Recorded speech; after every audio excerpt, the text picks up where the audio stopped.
All right, let's jump right into this. Today we have AK, the War Eagle, with us, and I'm going to see if I can't talk him up for a little bit. So first off, if you hear one or two creatures in the background, the robotic voice is the baby monitor. We got this baby monitor like before we had our first baby, but I never used it. But our 1.5-year-old had a seizure like Aww. a week ago, something like that. It's been a little hazy. You okay? You know, she's gonna be okay, but she's still having like she gets these little twitches like in her shoulders and her stomach, and those are called micro seizures. So she's got something going on, and she's really clear-headed. You know, she's a brilliant baby. She's really learning and developing well. So it's just something that we'll figure out what it is. We got a referral to a specialist in Eugene, so we'll figure that out. But hence the baby monitor. So, Well, we'll definitely be praying she gets better. oh, you know what? I really appreciate that coming from you. And with that, go ahead and introduce yourself, AK. Starting off with the name. What's the deal with the name AK, the War Eagle? Well, AK is my first and middle initial, not first and last, as some people would probably guess. Not going to give full name, just, I'm not really comfortable doing that yet. But War Eagle comes from my alma mater's Auburn University battle cry, which is War Eagle. So it's kind of like, just something we chant when, we win a game or something. And you mentioned Auburn. You told me that you're from... Okay, you know what? Just tell me where you're from. I'm a little foggy. My brain is not working super well. I am originally from a small town just a few minutes south of Huntsville, Alabama. Cool. And then you told me earlier you're in Texas now. So there Yes, you I go. am. Sorry if I'm giving out too much information. I can edit things. Hey, no, this is fine. I'll let you know if it's something I don't want to say. Okay.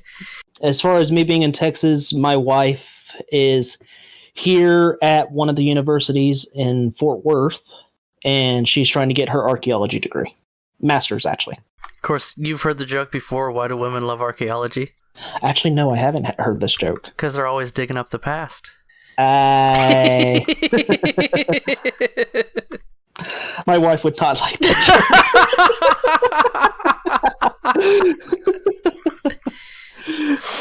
joke. I find it funny, though. Yeah, my wife thought it was pretty funny.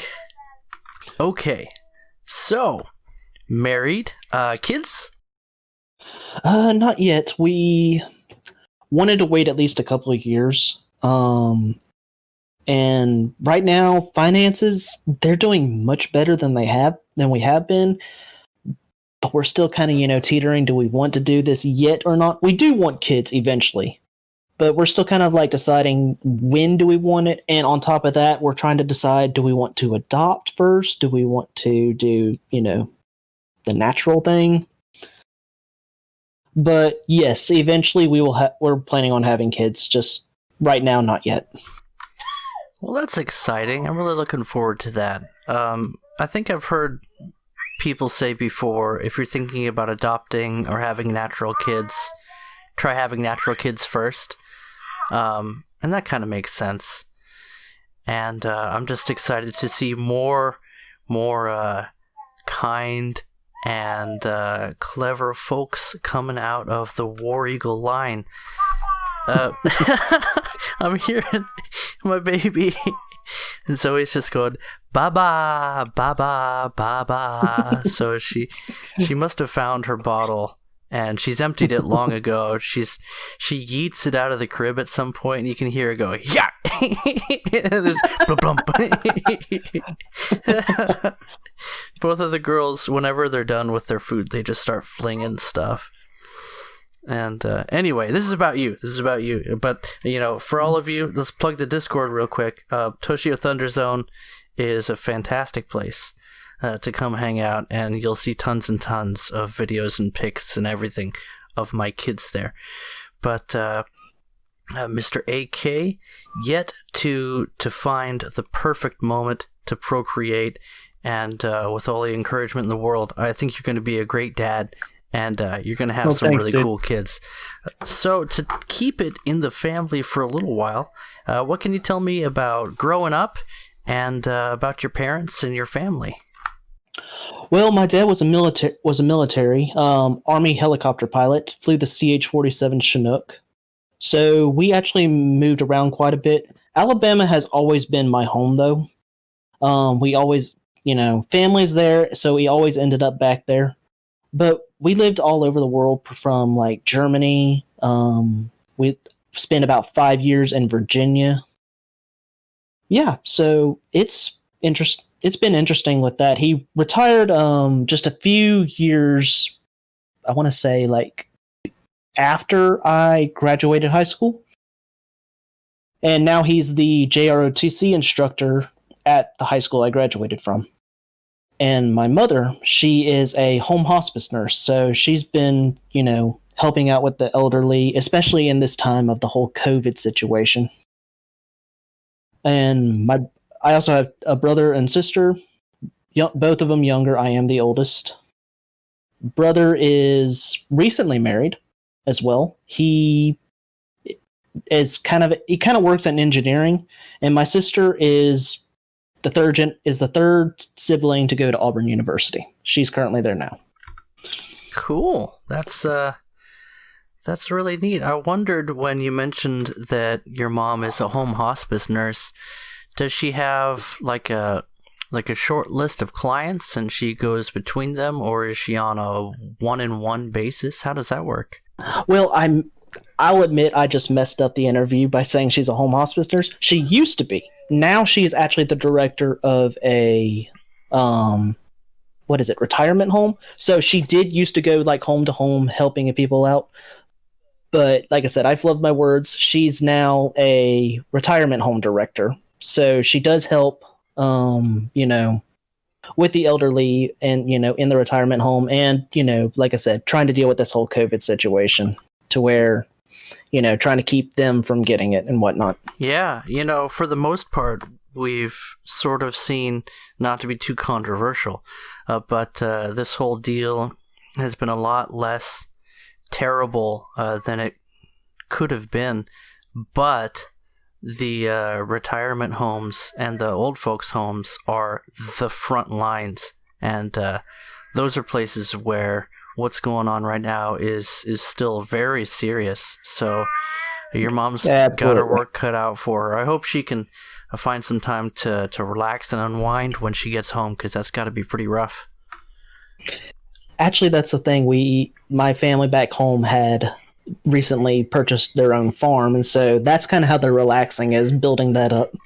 Oh man, that's good honest work, I'll tell you. That sounds like a dream. It's something they have been wanting to do for a long time, and I just hate that, being here I say I hate being out here in Texas, but I mean, I'm here to support my wife, but I will admit that I do kind of miss being back home. But I know eventually, we'll go back home and definitely help something out. Yeah, that's some beautiful country you came from. Now, are you in the... I'm sorry, my Texas geography is not super good, but I remember that half of it is like hot and humid in the summer, and the other half is hot and dry. So are you closer to the Gulf where you get some moisture in the air? Or? We are in the area where if you don't like the weather, just stick around for 5 minutes and it'll change. Okay, I can relate to that. So near the coast? Kind of near the coast. I mean, we are actually, because of how large Texas is, we're actually about 4 to 6 hours away from the coast. If you know where Dallas is, we're Fort Worth area, which is literally right beside Dallas. You know what? You already told me that, and it totally just flew out of my head. But like I said, my geography is horrible. I keep trying to say my geology too. Man, I'm telling you, my head is so mixed up these past few weeks. It's probably stress, but I'm letting it go. Hey, I hear you, man. Can you hear the baby in the background? She's talking. I am, and she does not bother me one bit.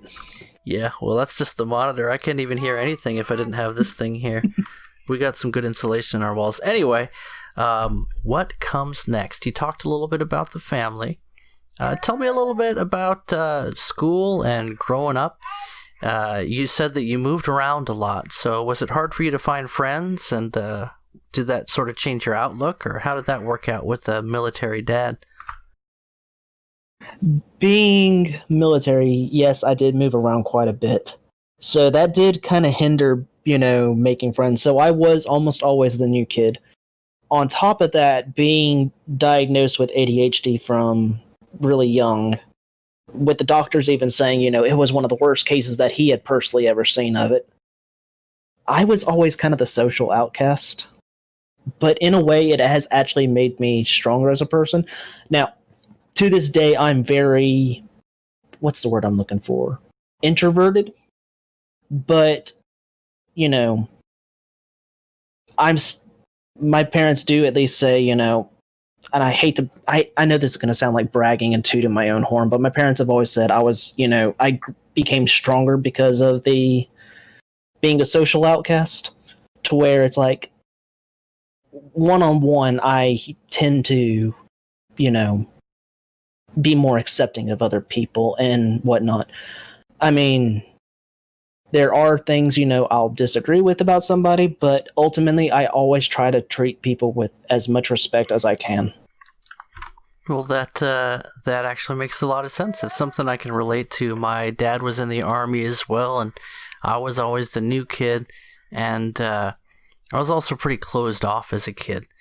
But I think that in the end, especially once I grew up and had some other big changes come into my life, it really helped me have an understanding for the kinds of things that other people go through, and that even if it doesn't look like it, everybody's got their struggles, and they're probably not sharing them with you. So you can have a lot more leeway, a lot more grace with people if you want to. Absolutely. Okay, so that was interesting. It's always been interesting to find people like you and me that were the new guy all the time. And oddly enough, it seems like a lot of the YouTubers that I've talked with have been a little bit of an outcast. I guess that makes sense in a gamer community, but I mean, everybody plays games now, but the people that put in the amount of time that we do. Yeah, but we're the OGs. Yeah, there's probably something wrong with all of us. So I want to learn a little bit more about your ADHD diagnosis, I guess. It sounds like you had it pretty good when you were young. Do you feel like that's something that you have sort of grown into or grown out of? And do you think that you've learned some ways to adapt to that, or has your brain sort of shifted as you grew older? Oh no, I still have to take the medicine for it. I can definitely tell you, when it comes to focusing, I think I've, except for annoying my wife, which, that we joked as that was being part of our wedding vows, to love, to hold, to annoy. Aside from that, I have at least calmed down hyperactive wise, but day to day focusing on just one task at a time can still be a struggle.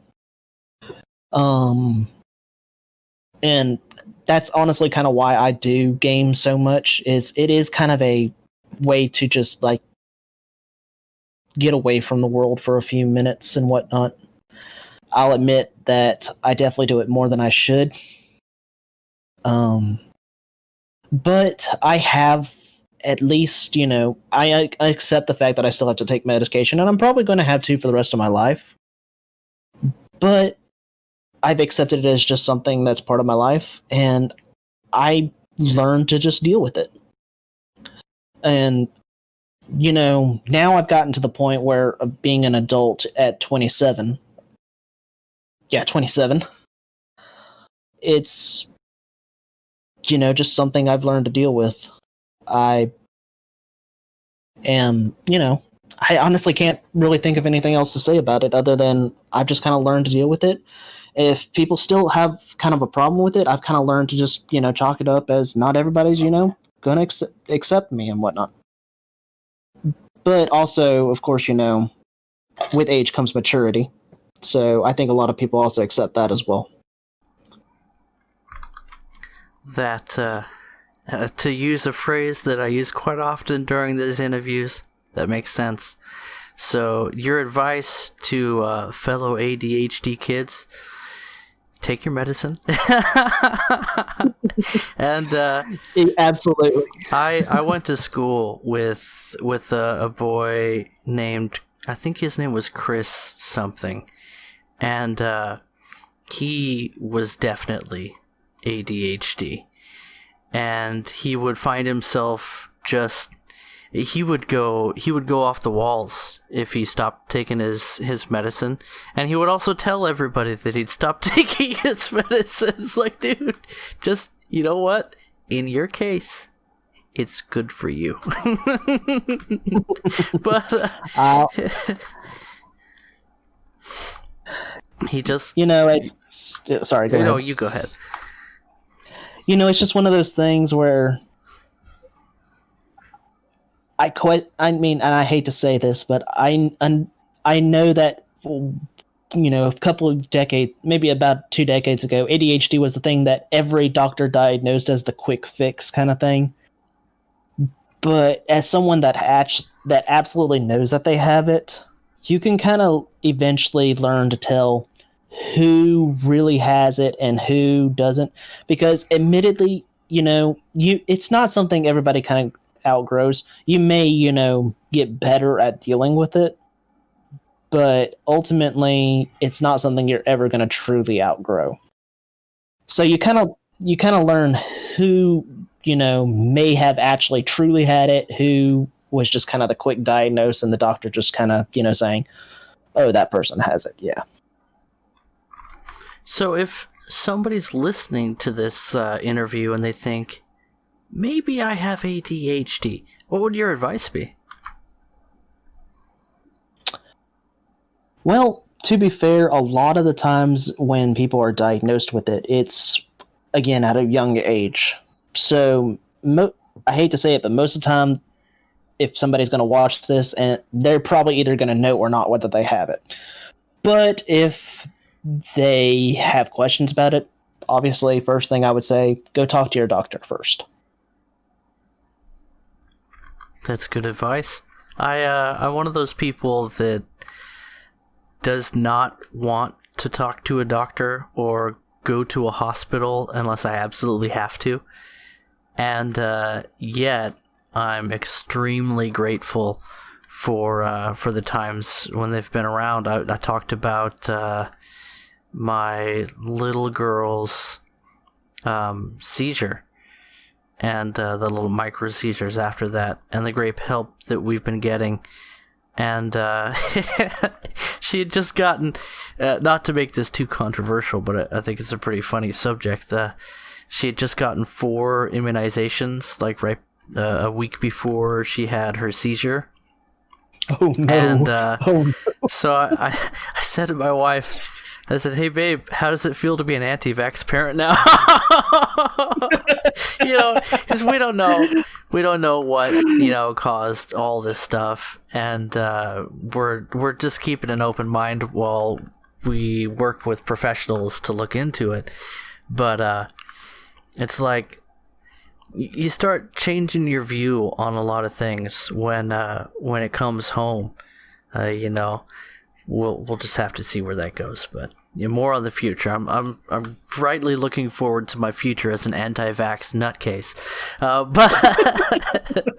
But as a Texan in these times, it's got to feel pretty nice to live in an area where the government's not going completely crazy. I'm going to stop you right there. I do not associate myself as a Texan. I know, but you're living under the umbrella of the Lone Star State, so to speak. Well, to be fair, I mean, I don't know. This may just be because I moved out here as an adult and I lived or a good portion of my child life in Alabama. But to me, I honestly have felt more government restriction out here than I actually did in Alabama. Well, you make a pretty good case. Alabama is like the one other place you can find less government regulation than Texas. I'm sitting here on the West Coast, and even the local mayor thinks he has a right to control your life. And then you get into the governor, the state level. We got rules for everything, and it's just crazy. It's not as bad as California, which is just a straight up communist dictatorship, but it's starting to get there. It's kind of funny. The Californians flee and they bring their politics north. But anyway, it's actually funny. Just kind of a story that I had about that. When I first moved out here, you see in Alabama, at least where I lived, if you have trash truck comes, picks up the trash and everything on a certain day. What you could do is, if your trash is overflowing, though, just leave the bag out to the side, and the garbage man will get out of the truck and throw it in the bag. Where I'm living here in Texas, they don't do that. Their city ordinance is it has to all be in the trash can, and the trash can has to be closed. And yeah, when I first moved here, I'll admit I had a big problem with that. That's the way things run here in my town too. As long as it's in a bag, what they'll do is they'll toss the bag in, and then they'll just charge you a couple extra bucks on your next bill. Hello? Oh, was I not broadcasting? Oh no, you were. I think it just ended abruptly for me for just a second. Yeah, don't worry about it. I think it's time for us to find something else to talk about anyway. We don't want to spend this whole time talking trash after all. Not to trash or ADHD. Oh my gosh! You know what? The next major patch for War Thunder dropped, so everybody's done talking trash and they're just talking new vehicles instead. So while I have you here, it's not going to age super well. But how you liking this new update? I know you've been loving the Starfighter, and one other point of new business. What was?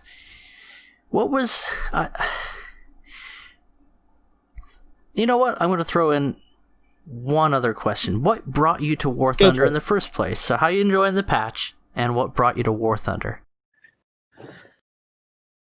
I used to play I'm a big aviation guy.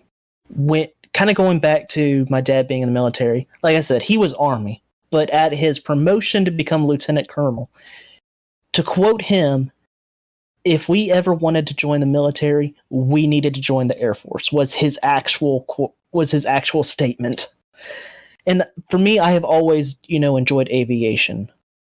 Games like Ace Combat, they've always been something that I could just sit down and play for hours. So I eventually had a PS4, and that's what I mostly play on.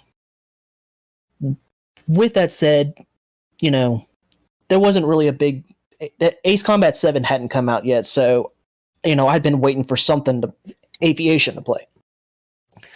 And I eventually found out about War Thunder, mostly from, the commercials that you see online and everything. The issue was, at the time when I first saw them, they hadn't come to the PS4 yet. Well, eventually it came to the PlayStation 4, and I hopped on board. I gave it a try, and I liked it. I will go on and say, to those of you that do play on console and actually play aircraft, how do you do that? I don't understand. I can't play War Thunder aircraft with a controller. You don't have 75 buttons on your controller? I went to Walmart about a month after starting to play it, and I picked up a cheap $20 mouse and keyboard, and that's what I used for playing on the PS4.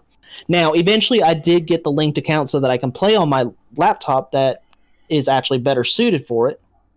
Now, granted, it's still a laptop and kind of old, so I haven't updated it really. So some of my content, doesn't look as amazing, but it at least runs better. with that said, that's kind of the long story of how I got into War Thunder. Is just I've always been a huge aviation fan, and so when I got into that, I just really fell in love with the game. I've had, a couple of issues, but of course everybody has. So with that, I know that you've been enjoying the Starfighter. There may even be some Starfighter video playing in the background of this conversation, thanks to a replay that somebody just sent me. But War Thunder has come a long way to get back onto the topic of the game. And how does it feel as somebody that came to the game? I think you said that it was fairly early, where you're looking at some simple, so to speak, jets, and now we're looking at just more and more modern vehicles. Is that exciting for you? Looking forward to having all of the Ace Combat aircraft in War Thunder? Yeah. That's actually the funny thing is I know I'm one of the minority in this area, but I actually am one of the few that really do enjoy top tier aircraft because it kind of gives me the Ace Combat feel. When I first started playing it, like I said, it was around the time when it came to the PlayStation 4. So I want to say back at least or at most about 2015. I may be wrong. So comment section, let me know if I'm wrong. But during the time that when I really started getting into it, I actually unlocked the F-86A5 Sabre that's in the game, like the week that the CL-13 came to Germany. And for almost 2 years, because of the CL-13, I was put off from jets. Once the F-100 came out, I got back into jet gameplay. I started teaching myself again, okay, this is what I can do. This is how you do it. To this day, the F-100 is, at least, at the time of this recording, the F-100 on my account is one of my most played aircraft.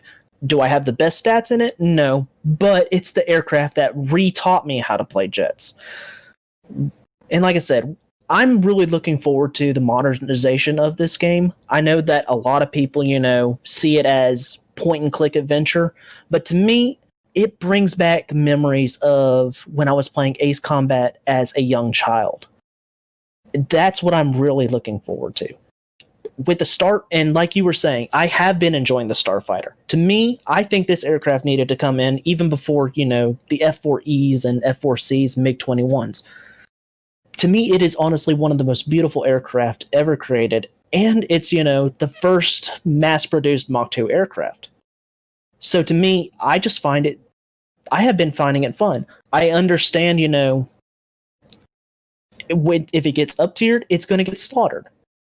But to me, I've just been having fun with it. I know a lot of people, like I said, don't exactly enjoy the point-and-click adventure of top tier. But to me, I'm looking forward to see what's coming. That is my feelings exactly. I recognize the Starfighter from Ace Combat 7, and by the way, as someone who's never played an Ace Combat game before 7, that game is a lot of fun. It's one that you can just jump into. You don't have to learn a ton of controls and start having fun right away. I think the story is a little bit, arcadey. The story is arcadey, but it's definitely one of those games that if War Thunder can reach that level of excitement and fun in the basic mechanics, which I think is really one of the best opportunities for the game to grow overall, is just to clean up the UI, simplify the controls as much as possible, and make an environment where things are just running nice and smoothly. That's probably a pipe dream, but anyway, that's my dream for the game. Moving on, this is actually a great segue. What are your dreams for War Thunder? You talked about more modern aircraft, But what are your dreams for the game? Where do you hope to see it go in the future? And then what are your goals for yourself later on in life? You talked about having kids. I'm asking you all kinds of questions all at once, but you just go ahead and spin off and shoot some words out to me. As far as War Thunder, eventually I would like to see, aircraft become more modernized. At least, get us up to, like, say, the F-15C. And start adding things like, radar-guided missiles. That's just me personally. From a community standpoint, as far as air RB and everything, I think this update actually added quite a bit. Italy and France had been waiting for both the Mirage and the F-104S respectively. This update, even though, the F-104S is going to be struggling, it at least is a stepping stone for, all the nations in the game to start getting things more, how would I put it? More in line with each other, I guess is kind of a way to say it. Whereas everybody at least has something. Because, prior to this update, Italy only had the G91YS as its top dog. France, they had the American F-100. Neither nation mains were really happy with that, so I'm really glad to see that things are starting to come together. I would eventually, in the future updates, start seeing more rise and climb to getting more into modern. But it needs to be done in a way that everybody gets included. It shouldn't take, it shouldn't have taken this long for Italy to get the F-104. It shouldn't have taken this long for France to get the Mirage. So I'm hoping that in future updates, they will continue to add more modernization, but they will do it at a pace where everybody can at least be included, depending on what nation they main. Tank-wise, I'm going to piss a lot of people off saying this.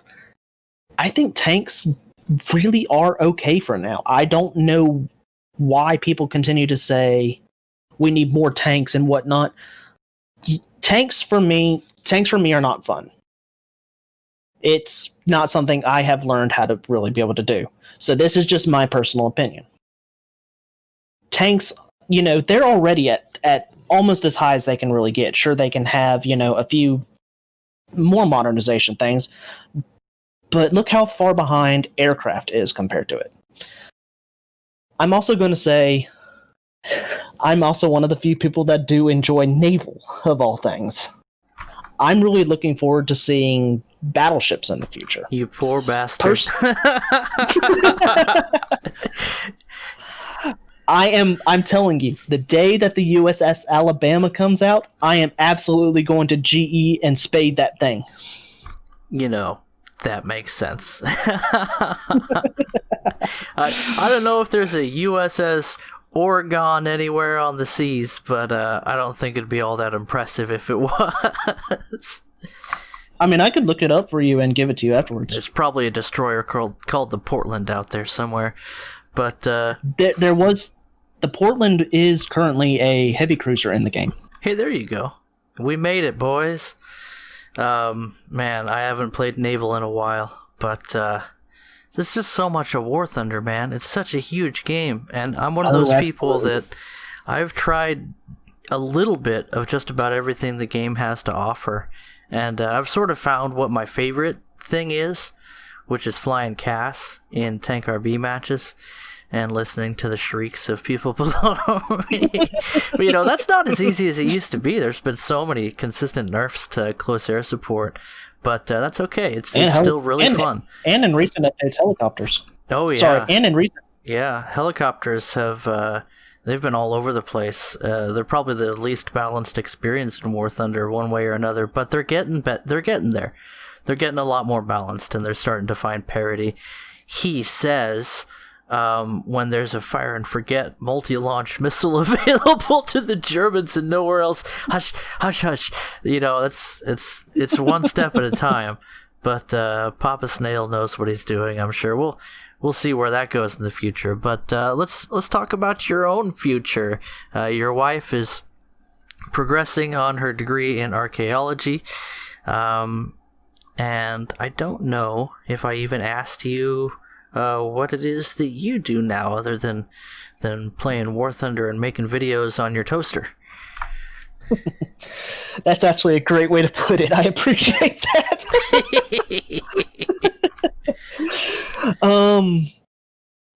I graduated Auburn with a bachelor's in sociology, which is essentially the study of humanity in a society. And, a lot of people can look at it one way or another. Some may say that to this day I'm not using my degree. Personally, I actually feel like I am. I currently work security for American Airlines as a contract employee. So in a way, I actually feel like I am using it because, you have to kind of think, how do people in a society react to different situations? So as far as my future, I've only had one real dream job, and that was to fly the F-22 Raptor. However, due to all kinds of things like ADHD and my eyesight, I was never going to be able to do that. So really, to keep it plain and simple, I don't have a dream job. I really don't have any plans for me personally. My biggest thing is, I already know my wife's, going to make more money than me. She's going to go further than me, and I'm okay with that.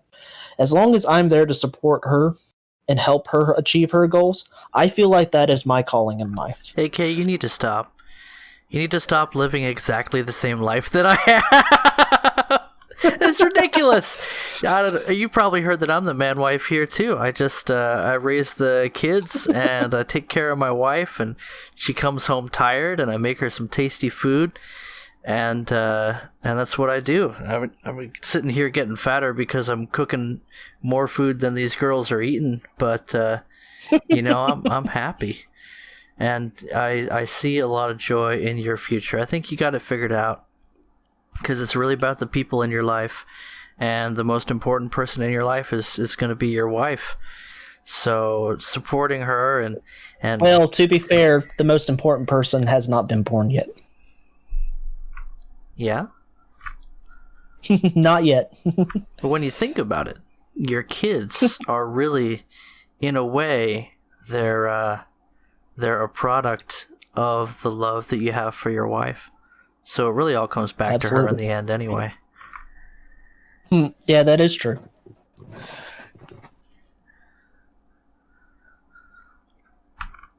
So, I know I've picked up on a little bit of this talking with you on the Discord, but I usually ask people what their religious background is. You believe in God, that kind of stuff.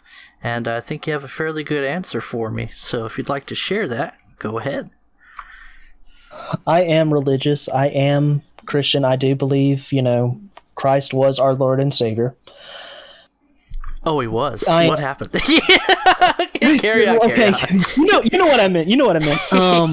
That is my belief, yes. As far as how I try to treat everybody, though, religious or not, I do try to treat them with respect. The golden rule, treat others the way you want to be treated. That's my biggest thing. That was the words of Jesus himself. Yes, it was. Now, I'll admit, I can be a very toxic person, especially on a bad day in War Thunder. I will admit that all day long. It's just something that I know I need to work on. We all have our own faults, in one way or another. But yes, to answer your question, I am religious. Specifically, I am Baptist. Oh, one of those water boys. Yes, I am one of the water boys. Fun joke. If you have ever actually spent any time on Sergeant Viddy's Discord, he constantly calls me water bug. Mostly because of my affiliation with enjoying the Navy side of War Thunder. Now, the movie The Water Boy, was that set in Alabama? Water Boy. Seems like it was actually in Florida. I think it was Florida. That Florida, makes a lot of sense. I could see the sequel ending up in Alabama, though. That'd be a good one. Waterboy 2, Baptist Boogaloo. He could be he could have moved on and become a Baptist preacher, and now he's all about the quality of the baptism water. I think that could be a fine sequel. Maybe and that food maybe Adam Sandler would even actually try acting in that one. Oh, gosh. It's been a while. It's been a while, man. No. Adam Sandler's put out some crummy movies over the in-between years, but he's got some real classics you can never take away from him. That's pretty far off topic, though. What am I doing? I'm more scatterbrained than the guy with ADHD. But okay, where do we go from here? So you're a fellow Bible boy. I've got the title youth pastor on my Discord, which is the only place I'm a youth pastor now. I've hung up my hat in my local church because I'm too busy with the kids now, especially with the little one coming, to really focus on that. Because I wouldn't want to half-ass being a youth pastor. It's a pretty big responsibility, and man, there's just nothing like it. Yeah, maybe that's something for your future. I think you'd be a great pastor too. But yeah, I got a lot of respect for the Bible and for the God of the Bible, and it's really interesting to have this opportunity to reach out to people over the internet and just show them. And it's not like we're preaching to anybody, but we get to be lovely, delightful, kind, and generous people online with people we've never met before when we're not being our natural selves. Yeah, I was about to say, speak for yourself. Anyway, where do we go from here? It's been really delightful talking with you. What I usually do absolutely has. Around this point in the interview is ask if there was anything that came to your mind when I was asking you all these questions that you wanted to talk about, but you didn't get a chance to yet. When is the interview going to show up on YouTube? When it's done. Usually a day or two of editing, and then I'll put it up after you get a first look at it. So well, anyway, that's shop talk. Well, the reason I ask is because, like I said, I work security, and with this whole COVID situation, I pray this doesn't come back to bite me, but I have oodles of time, even on my job. You can have a viewing for the whole family in your bunker where you're sheltering in place, and break out the bottled water, and just watch yourself a nice little interview. Probably a day or two from right now. All right, that's fine with me. I think we had a nice little talk. Seems like a pretty good place to wrap it up.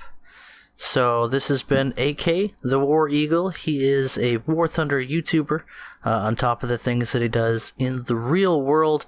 And lately he's been the Ace F-104 pilot, or the almost Ace, I can't remember, on the Discord as well. I'm counting that. I'm counting that assist as a kill. It was stolen from me.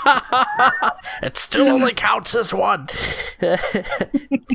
Anyway, as always, it's been nice talking with you, AK. Let's go ahead and say goodbye for all the folks back home. Goodbye for all the folks back home. There he said it. Catch you later, fellas. So I'll go ahead and stop recording here.